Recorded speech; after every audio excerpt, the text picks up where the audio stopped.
All right, well, we're now going to turn our attention to an area that is referred to as thinking, language, and intelligence. And the first place we start with is thinking, which is part of what really makes us unique.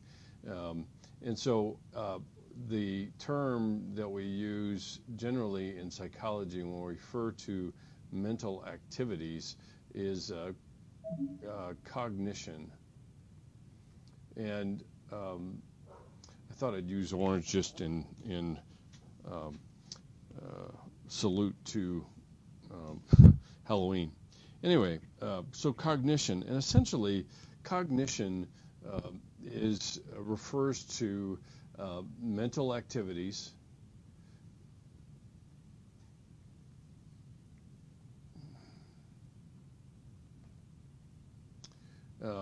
that are associated with thinking. I already mentioned, obviously, up above.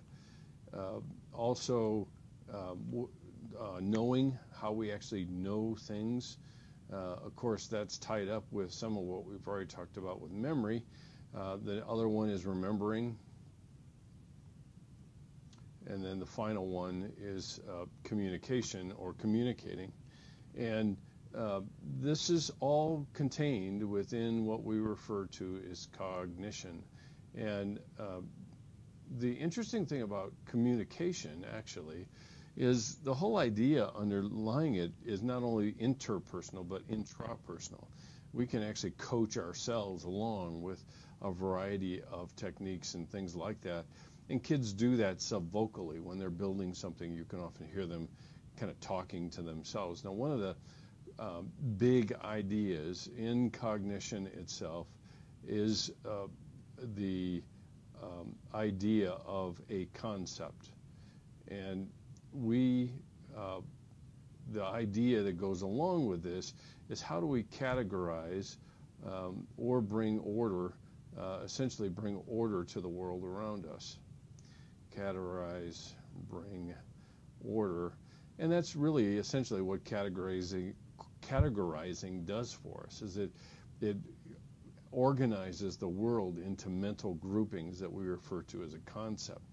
Now, sometimes we do these concepts just simply by definition, and that can be, for example, a triangle. A triangle has three sides. That would be a good example of a concept with a definition, the same way with a rectangle.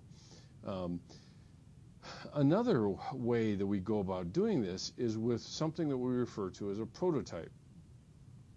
And we build these, if you remember back to when we were talking about development and Jean Piaget, we build these out of, and you could probably add this in, although your book doesn't, is the whole idea of schemata, or boxes, if you will, of information around one particular idea or concept or image.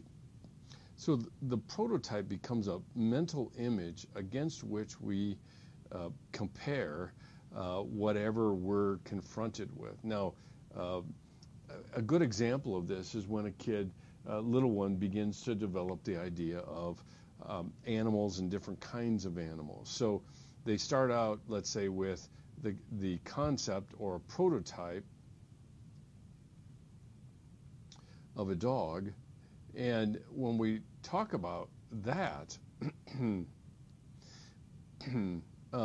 essentially, how do we describe a dog? 4 legs, a certain amount of hair, although there's hairless, but with dogs we have a description or a prototype of how much hair they might have. A lot of this depends on experience. The head conformation, how the head actually looks, is expected. What they might do behaviorally, I might have part of my prototype for a dog. And as kids learn prototypes like this, then let's say that they're reading in a book about our outdoor trip where one of the main characters comes up against or confronts a moose. The kiddo will say, well, that's a big dog, and because they have an underdeveloped prototype of a dog. They say, well, it has 4 legs, has a big head. They may mistake the antlers for ears, and they say, well, that's a big dog, or even the same way with a cow. But parents will correct that notion, and then a new concept comes into play for a moose or a large animal like that.